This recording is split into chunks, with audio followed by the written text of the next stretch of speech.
सबसे पहले हम ये जानें कि भारत पर्वों का देश है, त्योहारों का देश है। हमारी संस्कृति उल्लास की संस्कृति है, आनंद मनाने की संस्कृति है।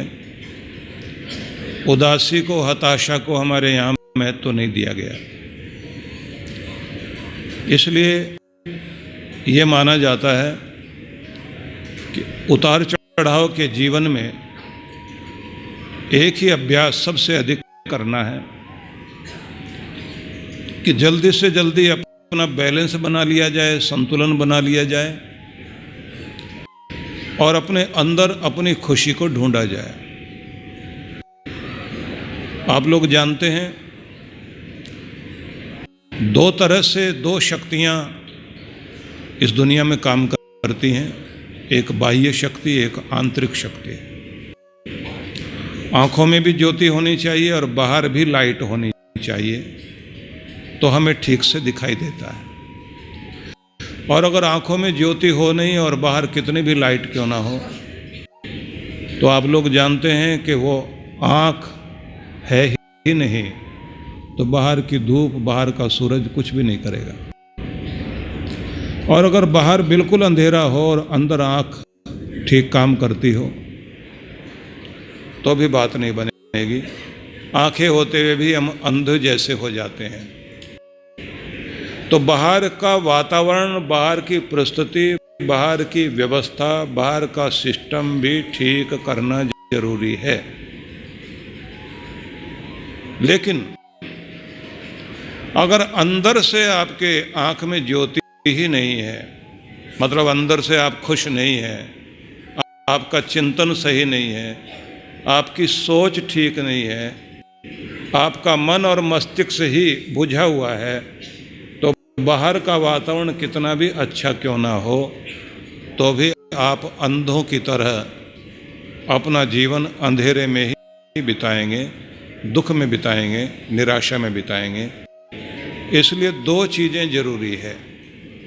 बाहर भी वसंत आना चाहिए, होली वसंत का त्योहार है, तो अंदर भी वसंत आना चाहिए, बाहर भी वसंत आना चाहिए। मतलब अंदर भी होली आनी चाहिए और बाहर भी होली आनी चाहिए। जब अंदर होली आती है तो बाहर होली का आनंद बढ़ जाता है। और अगर आप अंदर से दुखी बैठे हुए हैं तो त्योहार आते रहेंगे, जाते रहेंगे, आपकी जिंदगी में त्योहार नहीं आएगा। आपने हर चीज का प्रशिक्षण लिया है, लेकिन जिंदगी साधने का प्रशिक्षण लेना जरूरी है। जिंदगी साधने का मतलब होता है, इंसान ने जैसे घोड़े साध कर उन्हें अपने काम में ले लिया, हाथियों को साधा, उनको अपने काम में ले लिया। इंसान हाथियों से भी ऐसे काम कराता है जैसे नौकरों से कराता है। घोड़ों से, गऊ से, बैल से, भैंसे से, अनेक तरह के जानवरों से काम करा रहा है। यहां तक कि बंदर को बैठाकर चांद में भेज दिया। अभी एक वायरस भेजा जा रहा है ऊपर कि मंगल ग्रह में उसको भेजा जाए तो वो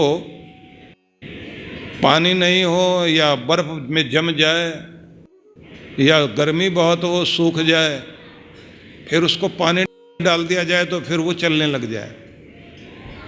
तो आदमी यहां तक खोज लेता है कि दुनिया की खतरनाक चीज को भी प्रयोग में लाया जा सकता है। हम लोगों को साधने की आदत है, ट्रेंड करने की आदत है, हर एक से काम ले सकते हैं। बिना प्रशिक्षण के आप जानते हैं कि जानवर आपके काम नहीं आता, इंसान काम नहीं आता। आपकी जिंदगी भी आपके प्रशिक्षण से ही काम में आएगी।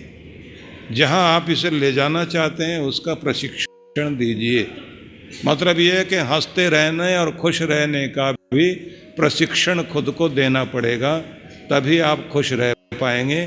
क्योंकि परिस्थितियां और दुनिया आपको रुलाने के लिए तैयारी करती है और आपको वो बना देती है जो आप नहीं हैं। मतलब आप उदास। वो किसी आदमी से किसी ने पूछ लिया शादी से पहले क्या करते थे, सुनते ही उदास हो गया। बोले भाई साहब ये पूछ रहे हैं शादी से पहले क्या करते थे। उदास होकर बोला जो मर्जी आती थी वो कर लेते थे। अब तो कुछ नहीं कर सकते, अब तो जैसे वो कराएंगे वैसे करेंगे ना।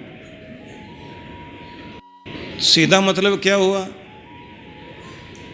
कि पत्नी ने ऐसा हाल कर दिया, ऐसा नहीं है। आप अपनी घर गृहस्थी की गाड़ी खींचते खींचते अपने लोगों के बीच रहते रहते अपनी जिंदगी को इतना उदास कर लिया है कि अब परिस्थितियां आपको चला रही हैं, अब आपको आदतें चला रही हैं। क्योंकि पहले आप आदत बनाते हैं, फिर आदतें आपकी जिंदगी बनाते हैं, फिर आप उन आदतों के दायरे में आपको चलना पड़ता है। कसमें कुछ भी खाइए, होगा वही जो आपकी आदत आपको कराती है, चलाती है। तो ये ध्यान रख लीजिए कि आप, जैसे मैं हमेशा कहा करता हूं कि डायरी अपने पास रखो, और उसको रखने का मतलब होता है कि आप उसमें लिखें आदर्श जीवन, खुशहाल जीवन, प्रेम से भरा हुआ परिवार, समृद्धि और खुशहाली से भरपूर जिंदगी, ऊंचे आदर्शों से युक्त जिंदगी कैसी होगी, उसकी एक कल्पना करिए अपने मन में और उसे अपनी डायरी में लिखिए।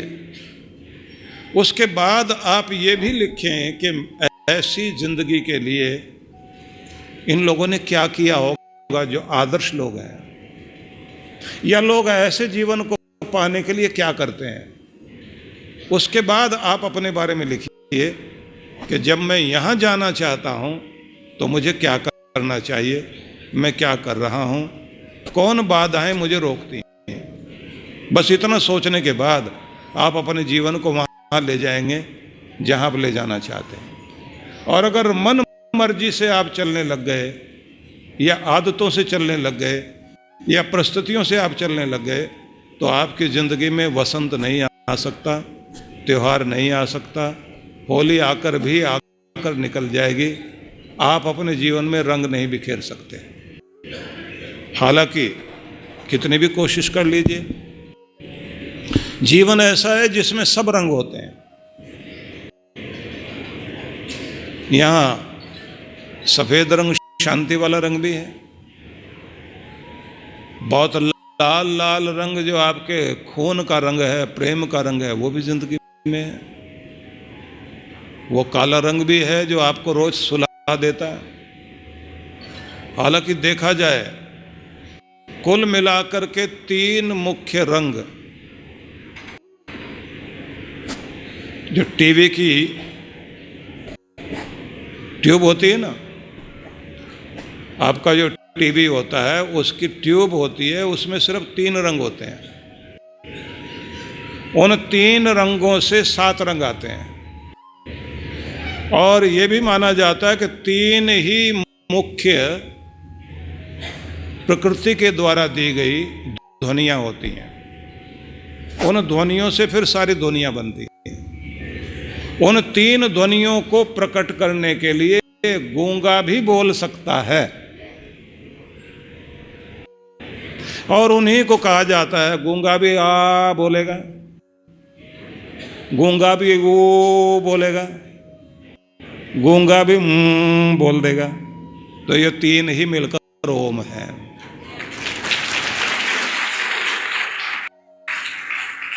और 3 ही मिलकर त्रिदेव हैं। देवताओं की पूजा करते हो ना आप लोग, तो ये त्रिदेव ब्रह्मा विष्णु महेश, आपके प्रत्येक मंत्र से पहले 3 का ही उच्चारण करना होता है। और सोच समझकर हमारे ऋषियों ने परंपरा रखी। एक तो होती है ना कि कहीं भी आप कुछ किसी को भी देवता मान लें। पत्नी समझा रही थी हरियाणा में एक व्यक्ति को, अपने पति को, कुछ देवी देवताओं की भी पूजा कर लिया करो। और वो हुक्का पी रहा बैठा हुआ। चौधरी ये हुक्का छोड़, देवी देवताओं की सुबह सुबह पूजा कर लिया कर। और सुनते ही पति ने समझाना शुरू कर दिया, बावली है तो तुम्हें क्या पता इसमें 3 देवता बसते हैं। ऊपर अग्निदेव बसता है, बीच में पवन देव, नीचे जल देव। तीनों देवताओं की पूजा एक साथ होती है। अब तू जाएगी मंदिर में तो एक ही देवता की पूजा करेगी, अग्नि की या किसी और की। यहाँ तो 3 देव। अब वो बेचारी हाथ जोड़े बैठी रहती है, चौधरी हुक्का पीता रहता है। समझाने के लिए कोई भी आपको समझा देगा कि ये भी देवता है, वो भी देवता है, लेकिन आपके ऋषियों ने विज्ञान के आधार पर आपको समझाया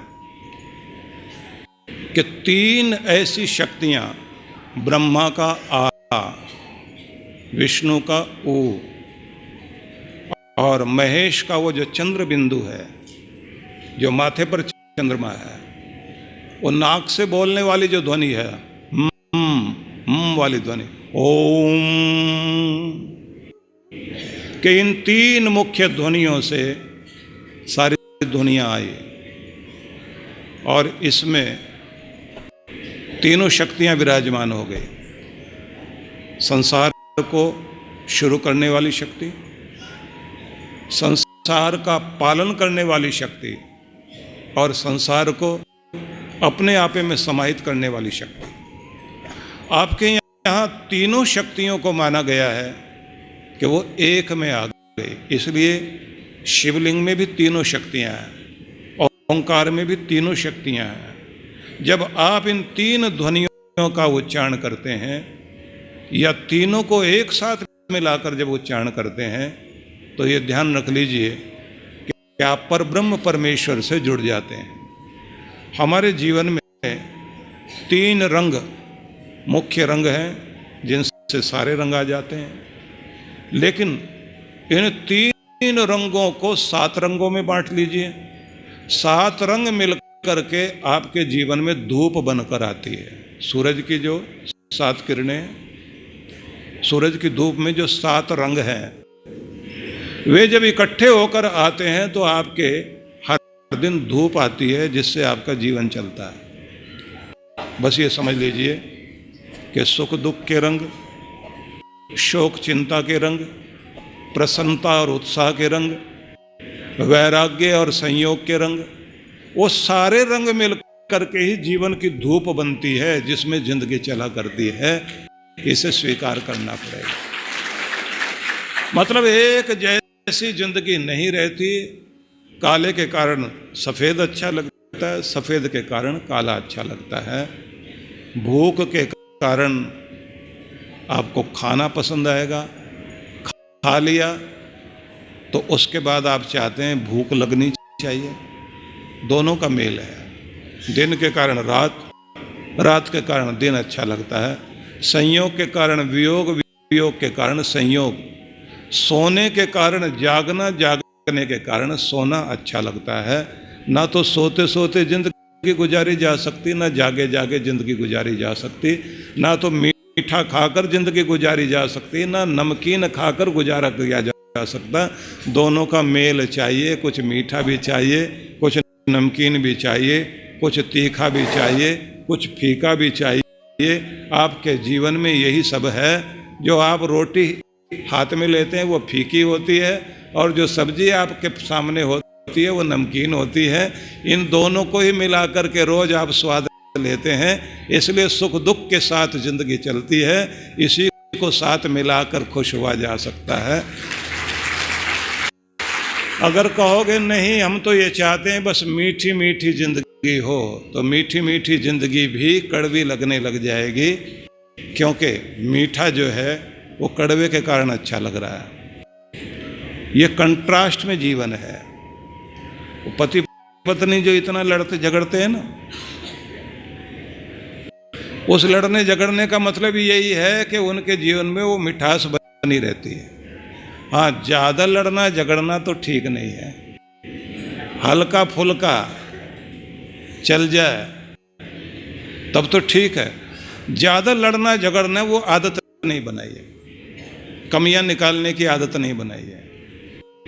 डॉक्टर ने जैसे महिला को चेक करना शुरू किया, ब्लड टेस्ट हुआ, उसके बाद कहा आपके खून में हीमोग्लोबिन की कमी है, आपको विटामिन डी की कमी है, आपको कैल्शियम की कमी है। जैसे जैसे उसने 5-7 चीज़ें बताई कि ये भी कमी है, ये भी कमी है, वो एकदम गुस्से में खड़ी हो गई।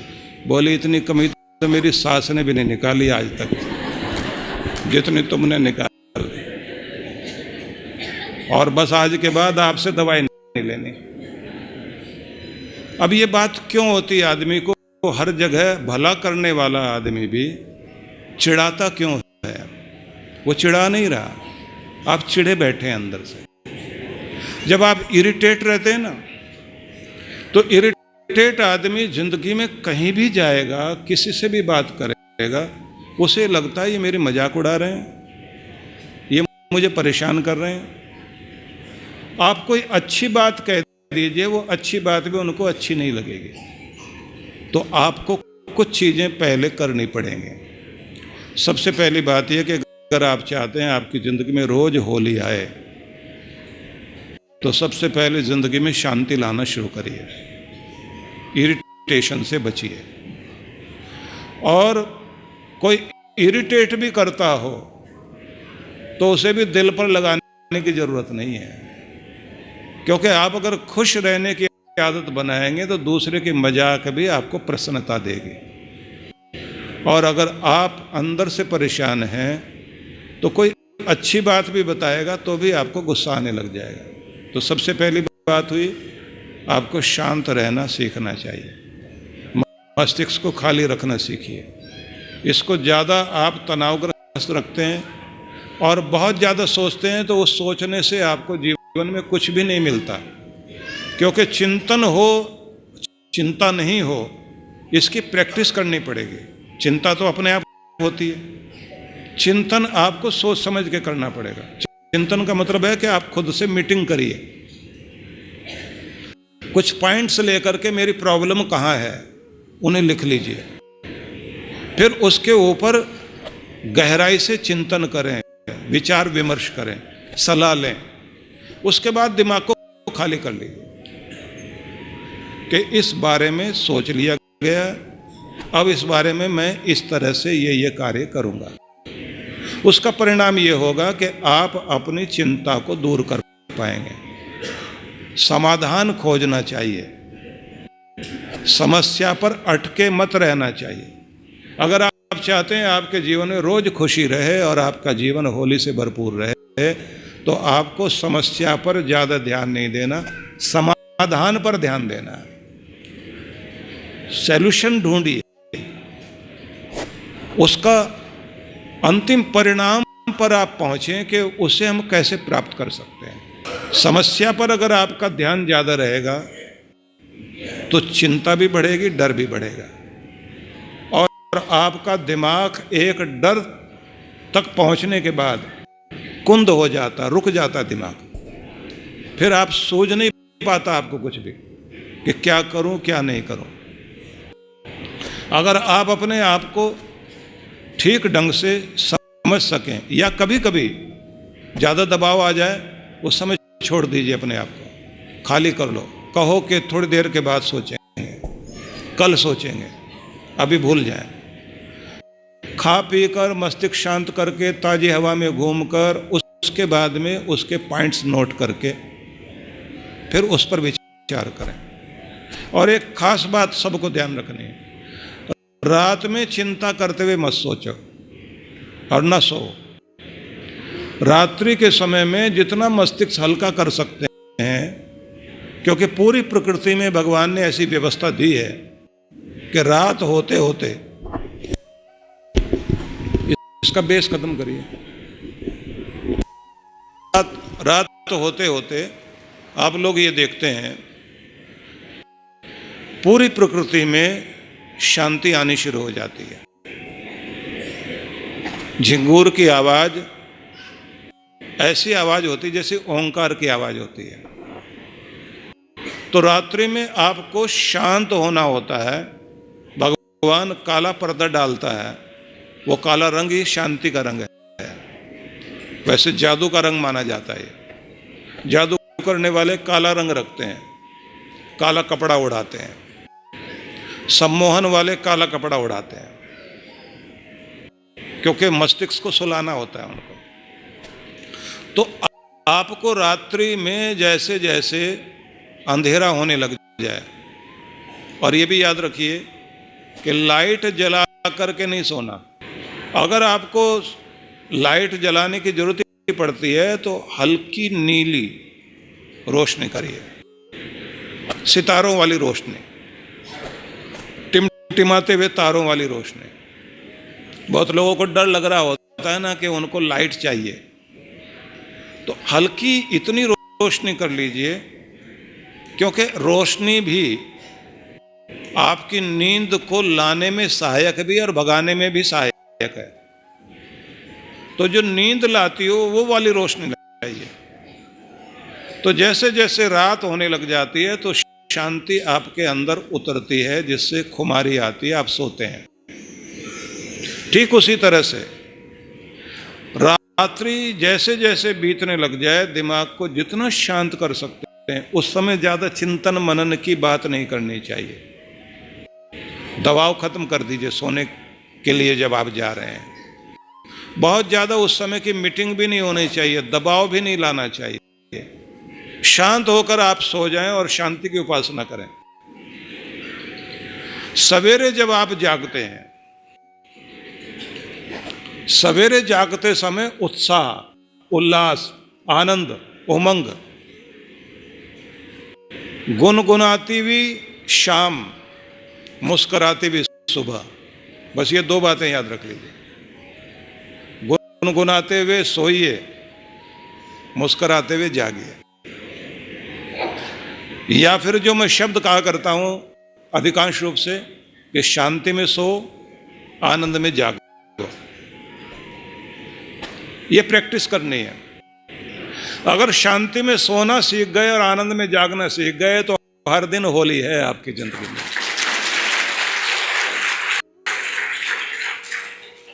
मैं ये देखता हूं कि ज्यादातर लोग रात्रि में सोते सोते अपने आप को और ज्यादा अशांत कर लेते हैं। कुछ तो हमारे टीवी सीरियल भी ऐसे चल रहे होते हैं, वो आपके अंदर इतनी ज्यादा सनसनी पैदा कर देते हैं। कुछ तो हॉरर मूवी भी देखते हैं, हॉरर शो देखेंगे। हमारे एक शिष्य हैं जो हॉरर मूवी बनाते हैं, तुलसी राम से ब्रदर्स का नाम आपने सुना होगा, जो ज्यादातर ये भूत प्रेत की पिक्चरें बनाते हैं। वो ये कहा करते हैं कि हम लोग ज्यादातर हर डराने वाली चीज के पीछे एक चीज लेकर आते हैं कि कोई सिंबल, कोई प्रतीक भगवान का सामने ले आओ, उसके बाद वो काली शक्तियां भाग जाती हैं। उसका मतलब ये होता है कि दुनिया में सबसे बड़ी ताकत अगर कुछ है तो भगवान ही सबसे बड़ी ताकत है। उसका नाम ही सबसे बड़ी ताकत है, जो आपके डरों को, आपकी चिंता को, आपके दुख को हटाने का काम करती है। तो अगर आपको चिंता है, डर है, तो जिसने जन्म दिया है उसने भी तो कुछ सोचा है ना आपके लिए, उसका सहारा लीजिए। तो शांति से सोते हुए प्रार्थना करके सोइए, और जिसने जिंदगी दी है उसका सहारा लेकर सुबह जागिए भी सही, नाम जपकर प्रसन्नता से धन्यवाद देते हुए। अगली बात और ध्यान देनी, प्रार्थना करते हुए या भगवान की भक्ति करते हुए दो चीजें जरूर ध्यान में रखो। एक, कभी जब बहुत उदास होते हैं और आपका दिल भरा हुआ है तब तो आप रो सकते हैं। हर समय रोते रहने की आदत नहीं बनानी चाहिए, न शिकायत करने की आदत बनाओ। जब भी प्रार्थना करने जाओ तो इतने आनंद में, इतनी प्रसन्नता में भरपूर हो जाइए, अपने चेहरे पर प्रसन्नता लेकर बैठिए। प्रसन्नता लेकर बैठोगे तो उसी का आशीर्वाद और वरदान मिलेगा आपको। वो प्रसन्नता ही आपके चेहरे पर टिक जाएगी और वो जिंदगी में अंदर तक बैठ जाएगी। इसलिए प्रसन्नता लेकर प्रार्थना कीजिए तो प्रसन्नता आपको प्रसाद में मिल जाएगी। इसलिए अपने यहाँ संस्कृत में एक शब्द है प्रसाद, जिसका मतलब होता है प्रसन्नता। भगवान का प्रसाद, तो क्या मतलब हुआ? भगवान से क्या लेकर आप आए? प्रसन्नता। और अगर वो भी रोते रोते ही लेकर आए तो उदास गए थे, उदासी लेकर आ गए। हंसते मुस्कुराते हुए प्रार्थना करो। कभी कभी दर्द को अपने छलका सकते हो, हर समय की आदत नहीं बनाओ। शिकायत करते रहने की आदत मत बनाइए। जो लोग शिकायती लोग हैं उनकी जिंदगी में कभी प्रसन्नता नहीं आ सकती। होली तभी आपके जीवन में काम करेगी जब शिकायत करना छोड़ दें, धन्यवाद देना शुरू कर दें, तो आपका जीवन आनंद से भर जाएगा। तो आपस में भी ये ध्यान रखना चाहिए, पति पत्नी भी शिकायत करते रहने की आदत को कम करना है। एक दूसरे की कमी निकालने वाली आदत को भी कम करना है। क्योंकि जब आप शिकायत करने वाले बन जाते हैं तो शिकायत करने का मतलब ये होता है कि आप खुद से भी शिकायत, घर वालों से शिकायत, भगवान से भी शिकायत, और फिर आपके जीवन में टोंट कसते रहने, टोंटिंग वे में बोलते रहने की आदत पड़ जाती है। जो टोंट कसने वाले लोग होते हैं उनसे दुनिया दूर भागती है। और उसी टोंट कसने की आदत को, ताना मारने की आदत को आप समझ लीजिए कि वो बहुत बड़े झगड़े कराती है। सारी जिंदगी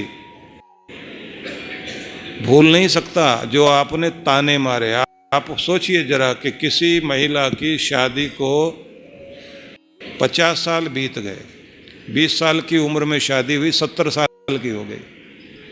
70 साल के बाद भी अगर आप उससे बात करें कि तुम्हारी जब शादी हुई थी तो उसके बाद क्या हुआ था, तो कहती है कि जैसे मैं घर में आई थी, ननद ने क्या बोला था मेरे से आज सुन लो, मेरे यहाँ लिखा हुआ, ऐसे बोलती है, यहाँ लिखा हुआ। जेठानी ने क्या बोला था, यहाँ लिखा हुआ। बहन, यहाँ लिखा हुआ, ऐसे बताती है। जब भी अकेली बैठी होगी ना, 2 सहेलियां बात करेंगे कि दसा भैन प्यारी है, यहाँ लिखा हुआ, ऐसे बताएंगे। वो भूल नहीं सकते क्योंकि किसी ने ताना मारा या किसी ने मजाक उड़ाई, वो छोटा मोटा घाव नहीं होता उससे, वो आपके दिल को चीरने वाला घाव होता है। और बोलने वाला तो उस समय नखरी करके बोल जाएगा, लेकिन उसका मतलब ये है कि अब आपके रिश्ते में दरार आ रही है जिसको दुनिया में कोई सिल नहीं सकता। और जिसने भी उस समय तारीफ करके और कहा ये बहुत अच्छी, इसका स्वभाव बहुत अच्छा है, वो भी उसे याद होता है। बस एक थी बेचारी बहुत अच्छी, अब दुनिया में नहीं है, वो थी, बस भगवान ने पता नहीं उसको क्यों बुला लिया, वो तो रहनी चाहिए थी, और जो नहीं रहनी चाहिए वो तो मेरे चारों तरफ घूमती हैं। तो आपके 2 अच्छे शब्द याद रहेंगे। इसलिए जो ये कहा जाता है ना कि जीभ से लगाया हुआ घाव जिंदगी भर नहीं भरता, जबकि जीभ पर लगा हुआ घाव शरीर में सबसे पहले, कहीं भी घाव हो जाए वो बाद में भरेगा, जीभ पर लगा हुआ सबसे जल्दी भरेगा, पर जीभ से लगा हुआ घाव जिंदगी भर नहीं भरेगा। तो हम लोग जो टोंट कसते हैं, ताना मारते हैं, दूसरों की खुशियां छीनते हैं, और ये आदत अगर बन गई आपकी तो फिर ये समझ लीजिए कि आप ऐसी गेंद फेंक रहे हैं जो लौट लौट कर आप तक आती रहेगी। इसलिए मैं वो रिपेयरिंग कर लेना चाहता हूं कि होली रोज हो जाए, एक ही दिन में होली ना हो, हमारी जिंदगी में रोज होली हो सके। इसलिए आप उस रुकावट को हटाइए।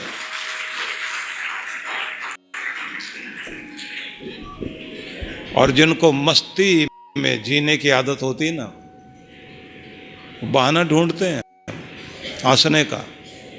और जिनको कमियां निकालने की आदत होती है, बहाना चाहिए उनका।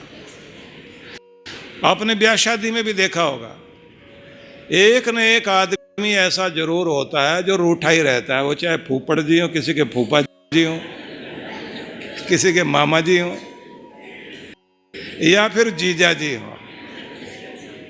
उनका काम ही है, यही मौका है रूठने का। एक वो भी होता है जो घूमता घूमता, जैसे ही लाइट चली जाएगी ना, 50 जनरेटर खड़े कर देते हैं हम। कोई बोले तो सही हमको, कोई हमको बताए तो सही, कोई हमें तो काम देता। अब भोगो अपनी करने का फल, अब मजा लो। दुनिया थू थू कर रही है, ऐसे करके घूमता रहेगा बीच बीच में। और सबसे बेकार का आदमी वही होता है, उसने अपनी जिंदगी में कभी अपना भी भला नहीं किया, दूसरे का क्या कर सकता है, लेकिन बरगलाता हुआ घूमेगा, सबकी खुशियां खराब करता हुआ घूमेगा। तरह तरह के प्राणी हैं इस दुनिया में, तरह तरह के जीव जंतु हैं। आपने सबके बीच जीना होता है। लेकिन ये भी बात ध्यान रख लीजिए, जो कहते हैं ना किश्तियां सबकी पहुंच जाती हैं किनारे, ना खुदा जिनका नहीं उनका खुदा होता है। जिनके पास दुनिया में कोई सहारा देने वाला नहीं, उनको सहारा देने वाला भगवान होता है। काम सबके बन जाएंगे, लेकिन फिर वही बात, प्रार्थना भी करें प्रसन्नता में। आदत बनाएं तारीफ करने की, ताना कसी की आदत नहीं। शांति में सोना, आनंद में जागना, समाधान पर ध्यान, समस्या पर नहीं। जिंदगी के रंग अनेक तरह के हैं, सब रंगों को मिला करके ही जिंदगी बनती है। सब रंगों की धूप या सब रंग मिलकर के जो धूप आती है, उसी के कारण ये दुनिया चलती है। इसलिए आप अगर कहोगे एक ही रंग चाहिए जीवन में, तो एक रंग से जीवन खराब हो जाएगा। तो जो उतार चढ़ाव है जीवन के, उसको भी आप लेकर के दुखी मत होइए। तनाव भी अच्छा, विपदा भी अच्छी। रहीमन विपदा हो भली जो थोड़े दिन होए, क्योंकि थोड़े दिन में आपको बहुत कुछ पता लगता है। हित अनहित इस जगत में जान परत सब कोय, कौन मेरा अपना कौन पराया, पता लग जाएगा संकट के टाइम में। थोड़ी देर का तनाव आपको क्रांति करने के लिए, बदलने के लिए मजबूर करता है। ज्यादा देर कोई भी चीज टिकेगी, वो आपको तोड़ के रख देगी। चाहे दुख, चाहे तनाव, कोई भी चीज। स्ट्रेस से 70% बीमारियां शुरू होती हैं।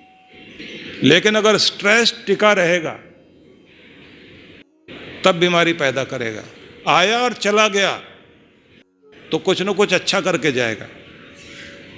थोड़ी देर के लिए तनाव आ गया ना, वो आपको कुछ न कुछ अच्छा देकर जाता है। लेकिन लगातार टिकना जो है स्ट्रेस का, वो आपके लिए खतरनाक है। इसलिए मैं ये कहूँगा, जीवन में सब रंगों की जरूरत पड़ती है। सब रंगों का होना, उसके लिए शिकायत नहीं करिए, उस चीज को टिका कर मत चलिए। अगली बात जो आपको ध्यान देनी है, वो भी बहुत जरूरी है। अपने आप को साधना, अपने आप को ट्रेंड करना। जहां आप अपने आप को ले जाना चाहते हैं, उसके लिए प्रशिक्षण देना शुरू कर दीजिए। लोग कहते हैं ना कि बुद्ध ने घर छोड़ा, सिद्धार्थ ने घर छोड़ा, बुद्ध बन गए। महावीर स्वामी ने घर छोड़ा, तीर्थंकर बन गए। इन लोगों का छोड़ने का मतलब कुछ और है। राम जी घर छोड़कर गए, तभी तो वो इतने तपस्वी और अवतारी पुरुष कहलाए। कृष्ण भगवान ने अपना जन्म स्थान छोड़ा, दूसरे स्थान पर गए तो वहां जाते जाते उनकी 16 कला प्रकट हुई। एक अपने जीवन के कंफर्ट जोन से बाहर आए,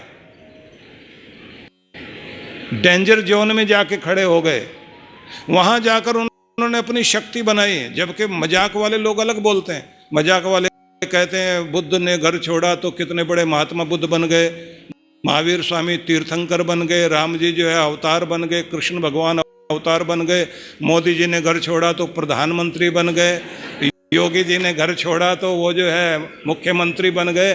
घर छोड़ दो, निकल जाओ बाहर, कुछ न कुछ बन के रहोगे। लेकिन नहीं, आपने क्या सोचना?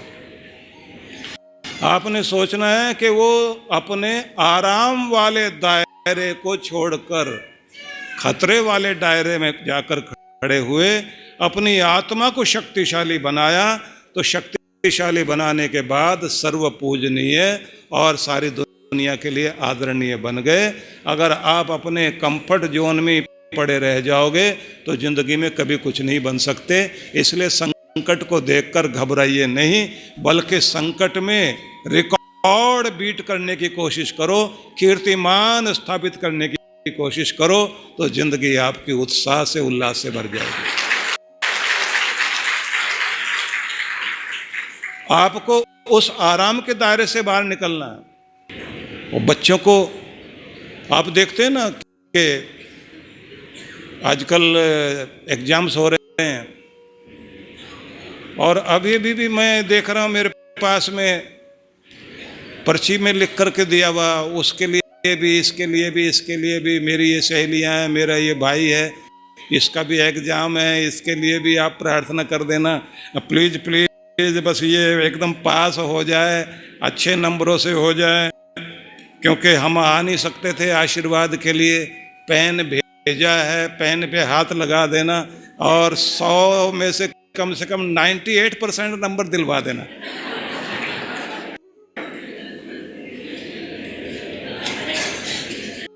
और बहुत सारे नाम भी लिखे हुए हैं, इधर भी हैं, इधर भी हैं। लेकिन मैं आपसे इतना कहना चाहता हूँ, ठीक है, गुरु का आशीर्वाद भी चाहिए, भगवान का आशीर्वाद भी चाहिए, एक विश्वास भी चाहिए, पर इन सब विश्वास से पहले आत्मविश्वास चाहिए। आपका कॉन्फिडेंस काम करेगा, बहुत बड़ा काम करेगा।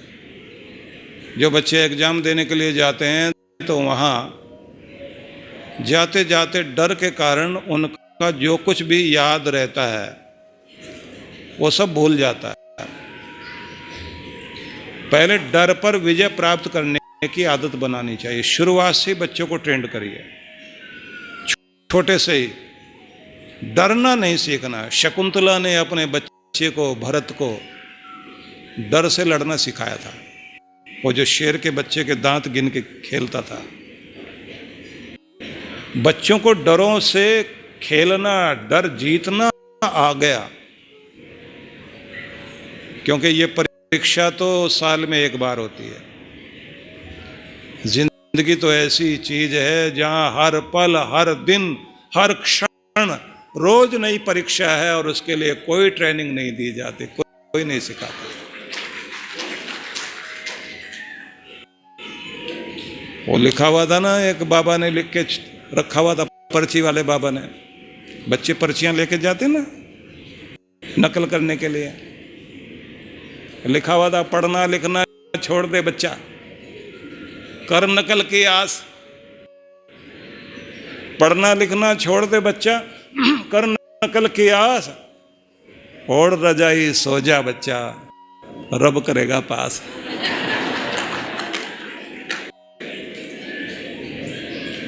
कोई बाबा जी मंत्र दे देंगे तो उससे कोई पास नहीं होने वाला, कोई नंबर नहीं आने वाला है।